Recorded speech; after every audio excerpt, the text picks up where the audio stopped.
성경 말씀 보겠습니다. 성경 말씀은 데살로니가 전서 5장 15절부터 18절입니다.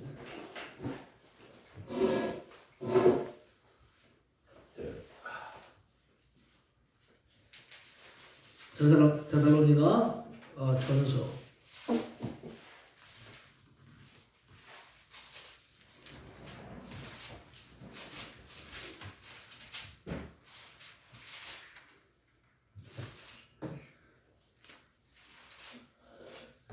데살로니가전서 5장 15절부터 18절입니다.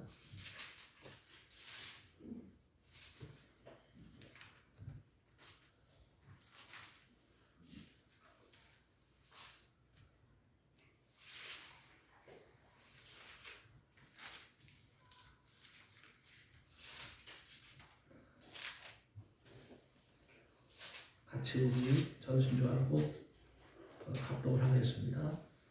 15절부터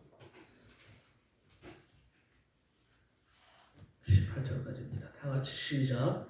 삼가 누가 누구에게든지 악으로 악을 갚지 말게 하고 서로 대하든지 모든 사람을 대하든지 항상 서를 따르라. 항상 기뻐하라. 쉬지 말고 기도하라. 범사에 감사하라. 이것이 그리스도 예수 안에서 너희를 향하신 하나님의 뜻이니라. 아멘. 오늘 말씀을 가지고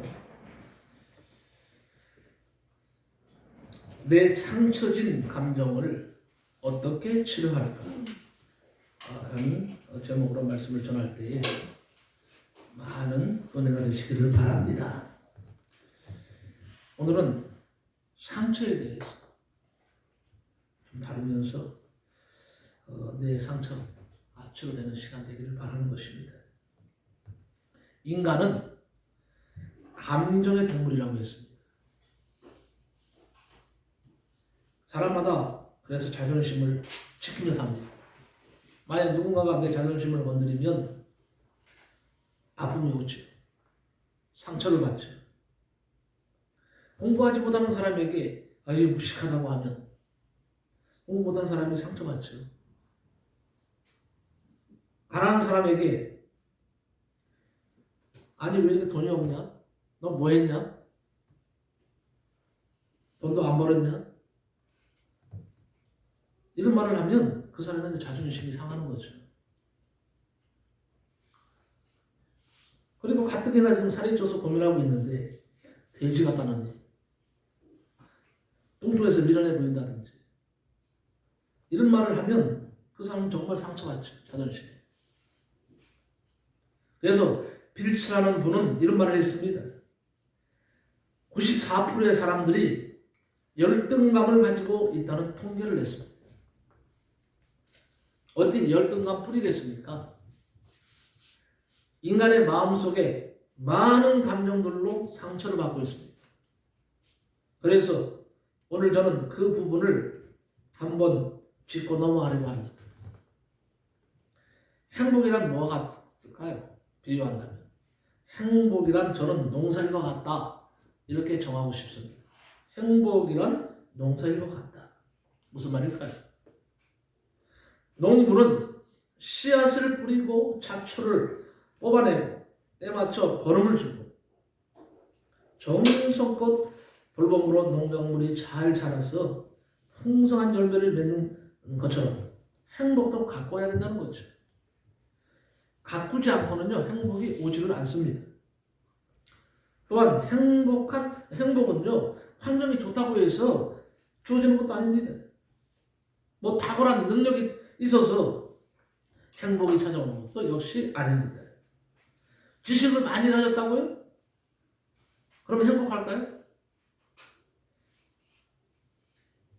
탁월한 지식과 능력을 가진 사람일지라도 행복하지 못한 삶을 살아가는 사람들을 우리는 우리 주위에서 많이 봅니다.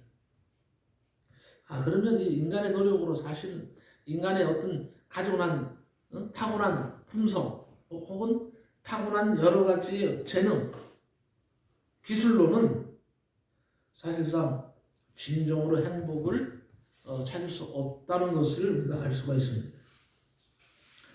한마디로 말하면 행복도요, 하나님이 우리에게 주실 때 진짜 행복이 가능한 겁니다. 이스라엘의 3대 왕 솔로몬은 세상 부귀영화를 한 몸에 누렸던 왕 아닙니까? 그는 하나님의 성전과 자기 왕궁을 그야말로 순금으로 도배를 할 정도로 처천만 해도요 1000명이 넘었다고 하지 않습니까?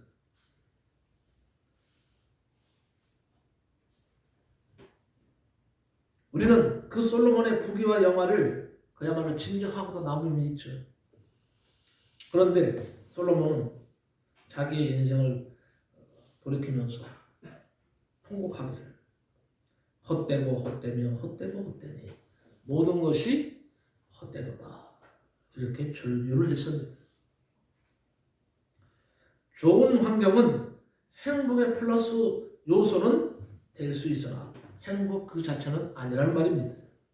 소나기가 아무리 많이 쏟아져도 그것은 받을 그릇이 준비되어 있지 않으면 아무 소용이 없다는 걸 우리는 잘 알고 있습니다.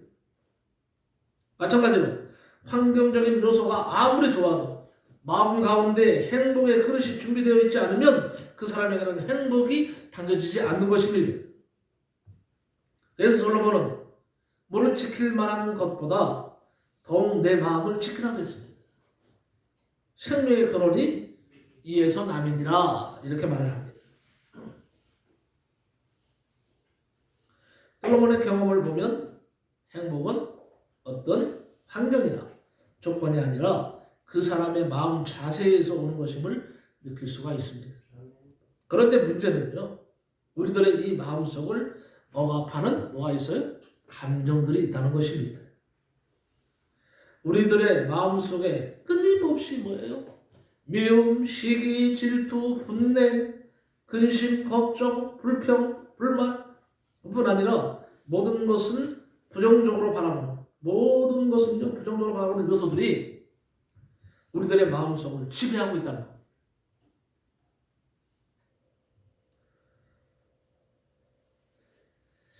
저도 이게 참 선한 줄 알았어요. 이 정도면 좀 선하겠지. 이 정도면 그래도 난 잘하고 있지. 근데 아니에요.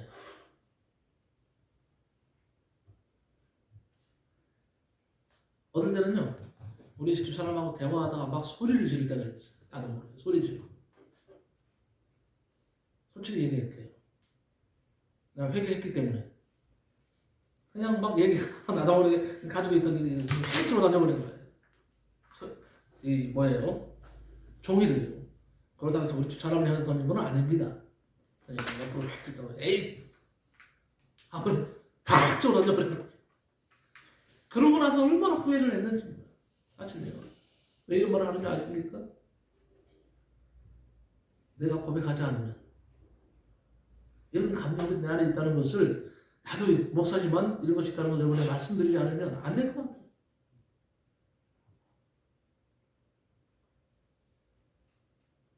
그래서 나중에 그런 얘기를 하는 거예요. 집사람이. 난 다른 것보다도 내 앞에서 뭐 휙 집어 던지는 거. 당신이 뭐 전에는 자주 안 그랬는데 넌 그런 적이 없는데 왜 이렇게 이걸 집어 던지냐 이거예요. 그래서 너무 내가 고칠게. 내가 잘못했어.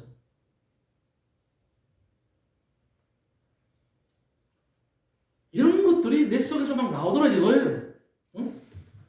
나는 착한 줄 알았는데 나는 잘하고 있는 줄 알았는데 내 속에 미움이 있더라 이겁니다. 시기가 있고요. 분냄이 있어요. 막 화가 납니다. 이 감정들을 어떻게 할 거냐 이거예요. 내가 오늘 다른 설교를 준비하려고 했는데 가만히 기도하면서 생각해 보니까 이것을 다뤄야 되겠다.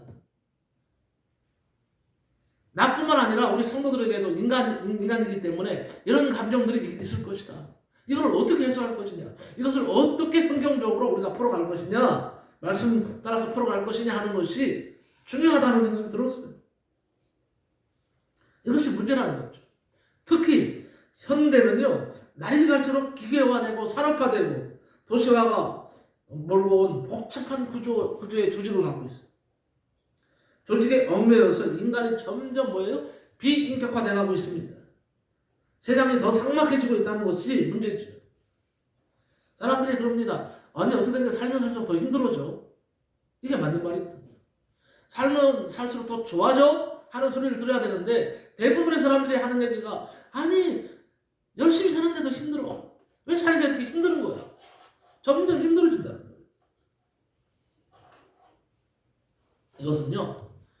한마디로 말하면 인간은 육적인 존재가 아니라 영적인 존재임을 우리가 알아야 된다는 거예요. 이것을 먼저 우리가 알면서 풀어나가야 돼요.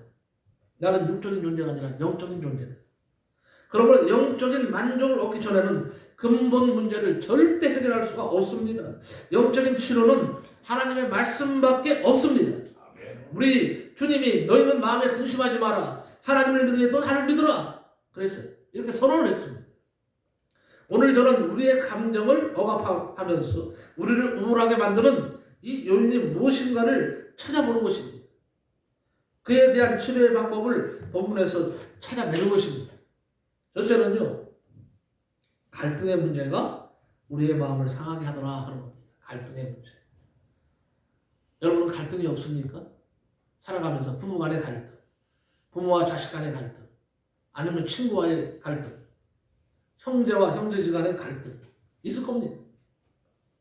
이 갈등의 문제가 우리의 마음을 상하게 하더라 하는 것이죠.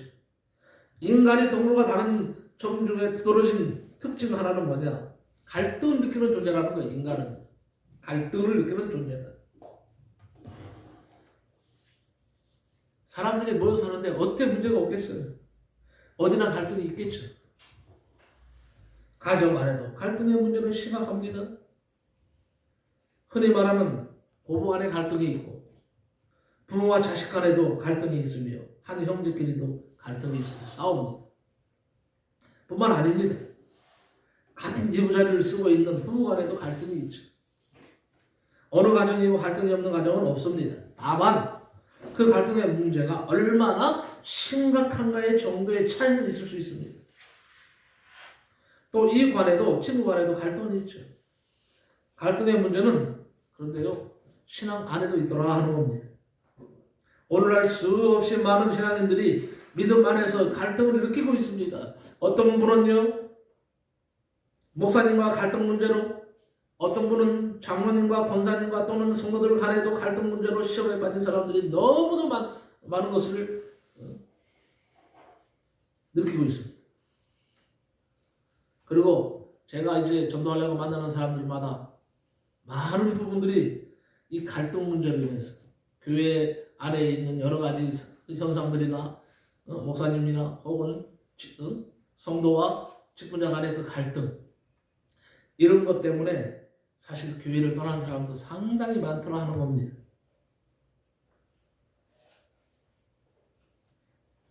어떤 분은요. 봉사하는 문제로 갈등에 빠진 사람도 있어요. 봉사하는 문제들. 더 심각한 것은 우리가 신앙 안에서 살 것인가 세상에 짝할 것인가의 기로에서 갈등하는 사람들이 있다는 것이 문제입니다. 문제는 갈등이 심하면 정서적으로 불안하게 됩니다. 그것이 지나치면 어떻게 되는 줄 아세요? 정신분열증까지 옵니다. 정신분열 현상까지 도달한다고 합니다. 얼마나 무서운 것입니까? 그런데 이 갈등의 문제를 해결하는 방안을 오늘 본문 15절에서 찾을 수가 있어요. 상과 누가 누구에게든지 악으로 악을 갚지 말게 하고 오직 피차 대하든지 모든 사람을 대하든지 항상 뭐예요? 선을 쫓으라. 바로 이 말씀이에요.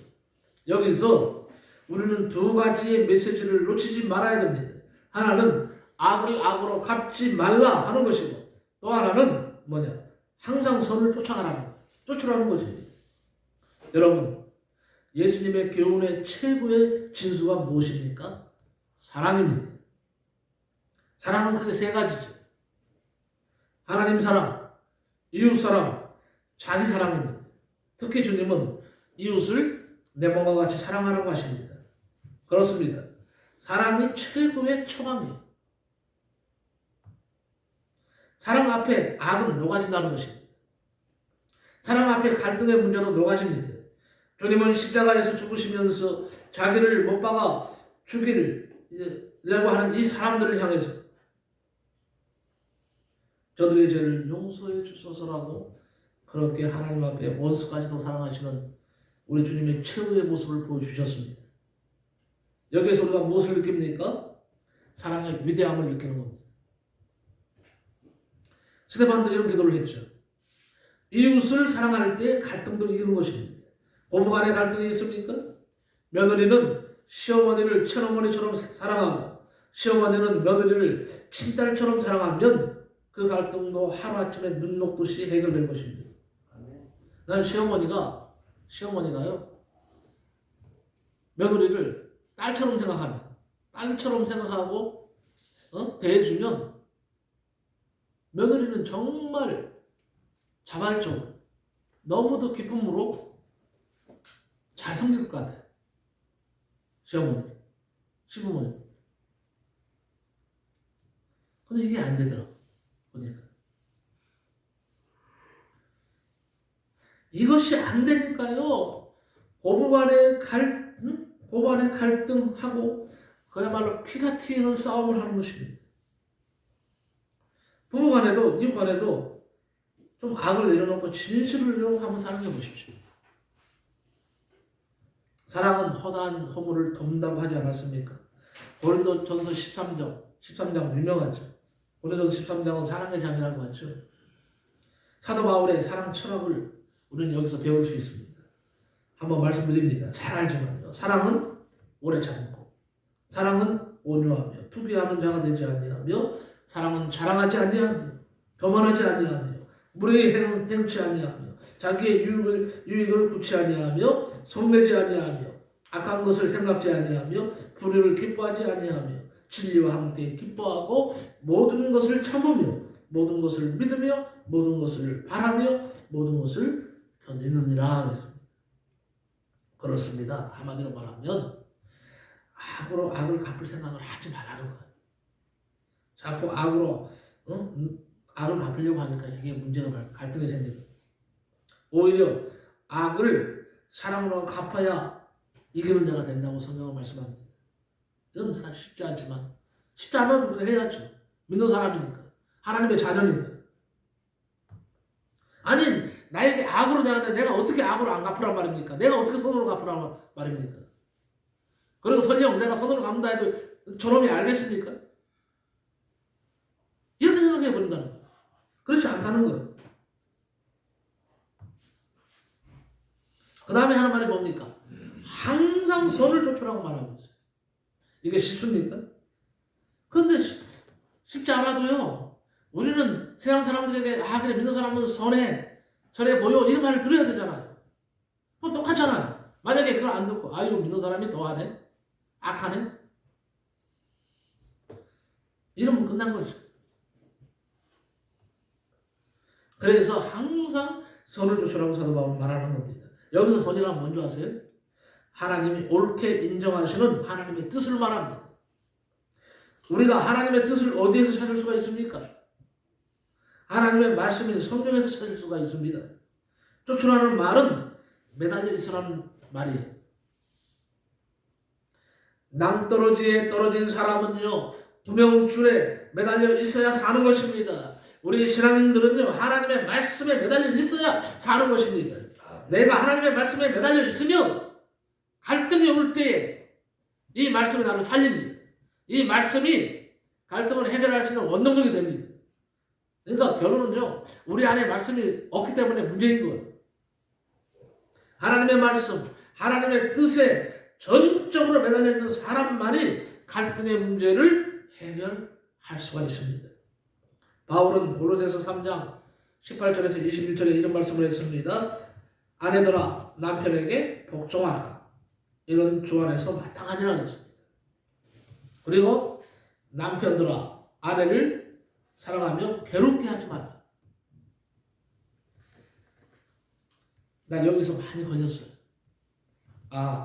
나는 아내를 기쁘게 하는 사람인가, 괴롭게 하는 사람인가.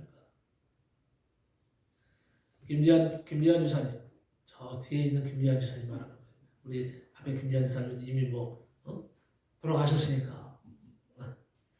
자, 김유한 지사님은 아내를 괴롭게 하는 사람입니까? 아니면 아내를 즐겁게 하는 사람이라고 생각하십니까? 참 어려운 답이죠. 반반이에요? 자, 그것이 정답이네. 아니, 반반만 해도 잘하시는 거예요. 예? 안 그렇습니까? 반반만 해도 잘하는 거 아니에요? 반반도 못해서 문제죠, 남자들이. 안 그렇습니까? 늘 아내를 괴롭게 만드는 거예요. 늘 아내를 괴롭게 만드니까 아내가 너 때문에 못 살겠다. 당신 때문에 못 살겠다고 그냥 집을 뛰쳐나가는 거예요. 늘 그냥 갈등이 되는 거예요.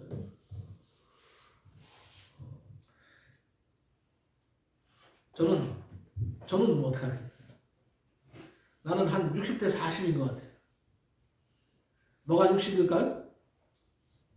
여러분 생각할 때 뭐가 60 같아요? 예? 못하는 게 60이에요. 저는요. 잘하는 건 40도 안 돼요. 그래서 이 말씀을 드리는 거예요. 이렇게 하지 말자는 거예요. 내가 아내한테 사랑받기를 원한다면 이렇게 생각해보니까 그런 것 같아요. 내가 나이가 들어가면서 이제 깨달은 건지 모르지만 가만히 생각이 드는 거예요. 나는 아내한테 사랑받으려고 애쓰면서 왜 아내를 괴롭게 할까? 이것이 갈등의 문제가 될 수 있구나. 우리 권철호 집사 같은 경우는 집사님 같은 경우는 젊으니까 잘하겠지? 응? 아내한테 괴롭게 안 하겠죠? 아멘 했으니까 아멘대로 될지어다. 아멘. 네, 그렇게 되는 거예요. 나는 누구를 함정에 빠뜨리기 위해서 괴롭게 하기 위해서 말씀드리는 것이 아닙니다. 우리 남자들이요, 남편들이 사실 아내를 이해하고 괴롭히지 않고 살아왔으면 참 좋겠는데 그렇게 살지 못했기 때문에 이제는 지금부터라도 이 말씀을 기억하자는 거예요. 그리고 아내들에게 하는 말씀이 먼저 있습니다. 아내들에게 하는 말이 먼저 남편에게 뭐라 그랬어요? 뭐라 그랬어요 아까? 내가 그랬잖아요. 남편에게 복종하라. 예. 여기 원어를 보니까 복종을 하는 것은 뭐냐 하면 싫으나 좋으나 그렇게 돼 있어요. 남편한테 복종하라고 돼 있어요. 싫으나 좋으나. 그러니까 아내 되시는 분들도 이 말씀을 기억하고 남편 되시는 분들도 아내를 사랑하며 괴롭히지 마라. 괴롭게 하지 말라는 이 말을 우리가 기억합시다. 두 번째는요. 적대감의 문제도 이게 크더라고요. 이 적대감의 문제. 적대감의 문제도 심각한 후유증이 있습니다. 시대가 급변하고 있습니다. 복잡한 산업 사회 속에 살아남기 위해서는요. 경쟁에서 이겨야 합니다. 지금 이 시대는 바야흐로 치열한 경쟁의 시대입니다. 경쟁으로 인해서 긴장이 조성되면은요. 그 긴장은 다시 우리에게 우리에게서 기쁨을 뺏어갑니다. 경쟁이 심하면 심할수록 감정 속에서 흐르는 것이 있어요. 세 가지가 있습니다. 적대감이 흐른다는 겁니다. 질투심이 흐른다는 것입니다. 증오심이 누적되게 됩니다. 이렇게 되면 모든 것이 불만스럽게 되고 불안해지고 짜증스러워서 열을 받게 되고 스트레스가 생깁니다. 그리고 혈압이 올라갑니다. 스트레스가 쌓이면 건강에 지장이 옵니다. 그렇게 되면 행복지수가 무너진다는 겁니다. 그렇기 때문에 적대감의 문제, 질투심, 증오심의 문제를 해결해야 하는데 그 해답을 우리는 성경에서 찾아야 합니다. 오늘 말씀에 답이 있습니다. 16절입니다. 항상 기뻐하라. 아니 이게 무슨 적대감의 문제하고 무슨 상관이 있어? 이렇게 생각할지 모르지만 천만의 말씀. 항상 기뻐하면요 적당함의 제일 먼저 사라지는 것이 적대감의 문제라고 합니다. 네? 기뻐하면요 적대감이 없으신대요. 누구에게서? 남에게서 남을 기쁘게 하면. 나도 기쁘고 남도 기쁘게 하면요. 적대감이 있을 수가 없다는 거예요. 그래서 항상 기뻐하라 그랬어요. 그러면 목사님에게 또 반문할 겁니다. 아유, 어떻게 항상 기뻐할 수 있어요? 그 말 같지 않은 소리 하지 마세요. 이렇게 말할 수도 있겠죠. 근데 항상이란 뭐냐? 언제나 늘이란 말이고, 기쁨을 카이로라고 하는데 그 뜻은 유쾌하게 한다. 은은히 행복하다는 뜻입니다. 은은한 향기. 우리 은은한 향기를 좋아하잖아요. 이 향기도요, 갑자기 찌라게 확 와버리면요, 갈등이 와요. 향기가 갑자기 그냥 세게 와버리면 오히려 더 그 때문에 타격을 받을 수가 있다는 거예요, 우리가. 뭐든지요, 은은하게 말해야 돼요. 은은하게 오는 향기는요, 오랫동안 맡을 수 있습니다. 오랫동안 기분 좋게 합니다. 갑자기 향이 찌라게 확 와버리면 처음에는 좋은데 조금 있으면요, 불안감이 와. 막 불안해져요, 오히려. 향기 때문에. 이걸 우리가 잘 생각할 수 있어야 되겠어요.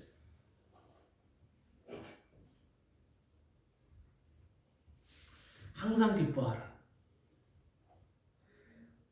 여러분, 폭죽이 터지듯이 잠깐 기쁘다가 불꽃 사라지듯이 꺼져버리는 기쁨은 참 기쁨이 아니라는 겁니다. 은은하게 항상 오랫동안 계속되는 것이 참 기쁨이에요. 그런데 기뻐하되 항상 언제나 기뻐하라는 말이죠. 즉 기쁠 때만 기뻐하지 말고 또 도저히 기뻐할 수 없는 지경에 이르렀어도 기뻐하는 마음을 잃지 말라는 말이라고 생각합니다. 그래서 항상 기뻐하라는 말씀은요, 그리 쉬운 말씀은 아닙니다. 이것은 굉장히 어려운 말씀이에요. 그래서 항상 기뻐하라는 말은 사실 종교적인 언어죠. 신앙을 떠나서는 불가능한 일이기 때문입니다. 그렇다면 기쁨의 원천은 어디인가? 빌립보서 4장 4절에 주 안에서 항상 기뻐하라. 기쁨의 원천은 어디예요? 주 안에 있을 때 주 안에서 항상 기뻐할 수 있다는 거예요. 우리가 주님 바깥에 있으면요, 아무리 좋은 것이 있어도 진짜 기뻐할 수가 없다는 얘기입니다. 그러면서 주 안에서 항상 기뻐하라. 내가 다시 말하노니 기뻐하라 그랬습니다. 여기 주 안에서라는 말씀을 주목해야 됩니다. 주님 밖에는 기쁨이 없다는 거예요. 주님 밖에도 기쁨이 있습니까? 주님 밖에도 기쁨은 있겠죠. 잠시 동안 기쁨. 출세할 때 기쁘지 않아요? 성공하면 기쁘지 않아요? 돈 많이 벌면 기쁘지 않아요? 기쁘죠. 그러나 그것은 문제는 뭐냐? 오래 가지 못한다는 거예요. 예수 안에 있으면 그런데 365일 기뻐할 수 있다는 겁니다. 일생이 기쁨으로 가득 차게 된다는 것입니다. 성공해도 불행한 사람이 있습니다. 실패해도 행복한 사람이 있어요. 건강하게 잘 살아도 불행한 사람이 있습니다. 병들고 못 살아도 행복한 사람이 있습니다. 그것은 딱 한 가지예요.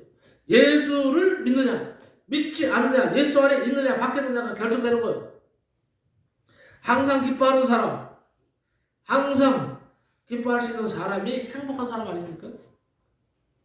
그러면 두 번째는요, 성도가 누리는 기쁨의 출처는 어디냐? 구원받는 것에 대한 기쁨이 있어야 됩니다. 여러분은 항상 구원받은 것에 대한 기쁨이 있으시기를 바랍니다. 아멘. 두 번째는 뭐냐? 성령님이 주시는 기쁨이 있어야 돼요. 삶 속에. 다른 기쁨, 세상이 주는 많은 기쁨이 있어도, 즐거움이 있어도 다 이건 오래가지 못해. 정말 우리가 알아야 될 것은 뭐냐? 성도들의 기쁨의 출처는 성령님이 주시는 기쁨이에요. 아멘. 세 번째는요, 말씀 속에서 위로와 기쁨이 온다는 것을 기억하시기 바랍니다. 말씀 속에서 위로와 기쁨이 있다. 네 번째는요, 하나님의 도우심 때문에 기쁘고 즐겁다는 것입니다. 우리는 하나님이 도우시는 사람이에요. 나도 하나님이 도우시는 사람이고 여러분도 다 하나님이 도우시는 사람들이에요. 하나님이 도우시기 때문에 기쁘고 즐거울 수밖에 없다는 겁니다. 그래서 시편 63편 7절에 주는 나의 도움이 되셨음이라고 했어요. 주님이 나의 도움이신 거예요.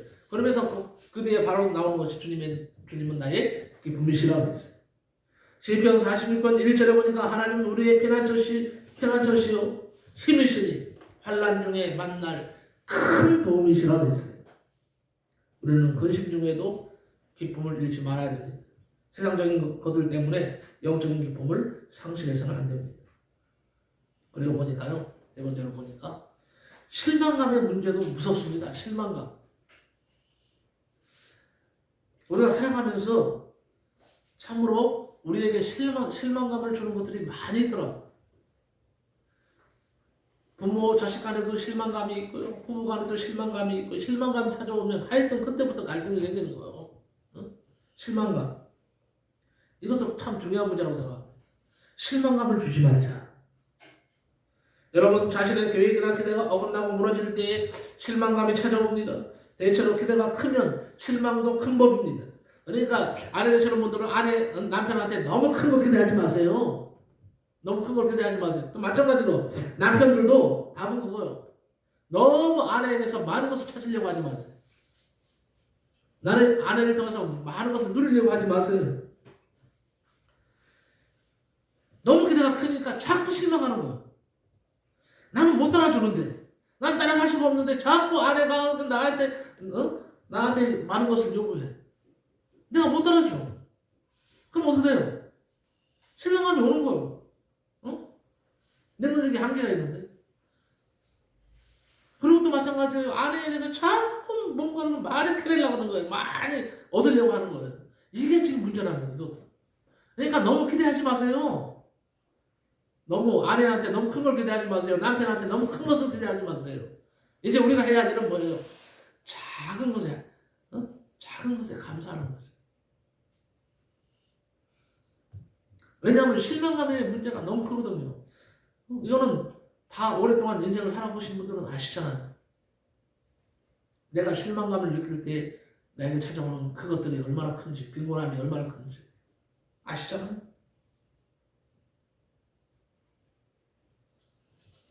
실망감이 크니까 어떻게 되는 줄 아세요? 자기 학대를 하는 거예요. 자기 멸시의 감정에 빠지게 되는 겁니다. 그래서 어떻게 돼요? 결국은요, 실망감 때문에 나는 무능한 존재. 이런 고정관념 속에 살아가게 됩니다. 나는 실패할 수밖에 없는 존재. 이런 존재들이요, 무섭습니다. 이에 대한 성경의 해답이 바로 오늘 말씀 17절입니다. 쉬지 말고 기도하라. 부족하기 때문에 쉬지 말고 기도하라는 거예요. 실망감이 찾아올 수 있기 때문에 기도하는 거예요. 선지자인 사무엘은 내가 기도를 쉬는 죄를 범치 않겠다고 말하지 않았습니까? 세계적인 무적의 종교가 바울도 성령의 도우심을 받아서 말하기를 뭐라고 말했습니까? 쉬지 말고 기도하라 당부하고 있어요. 기도는 모든 것을 일으켜 세웁니다. 기도는 만사를 변화시킵니다. 여러분들이 실망감이 찾아오면요, 아내에게서 실망감이 찾아오면, 남편에게서 실망감이 찾아오면, 그리고 내 주위에 있는 어떤 사람들 때문에 실망감이 찾아오면요, 오히려 그 사람을 위해서 기도해야 됩니다. 예? 그 사람을 위해서 기도하는 거예요. 그러면 놀라운 성령의 역사가 그 사람을 감싸게 됩니다. 그래서 그 사람이 실망감에서 해방될 수 있는, 나올 수 있는 힘이 생긴다는 거예요. 이렇게 기도가 중요한 겁니다.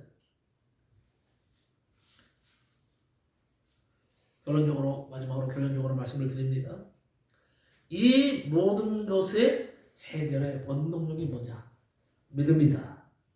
그래서 여러분, 생활 속에서 믿음을 자꾸 저축하십시오.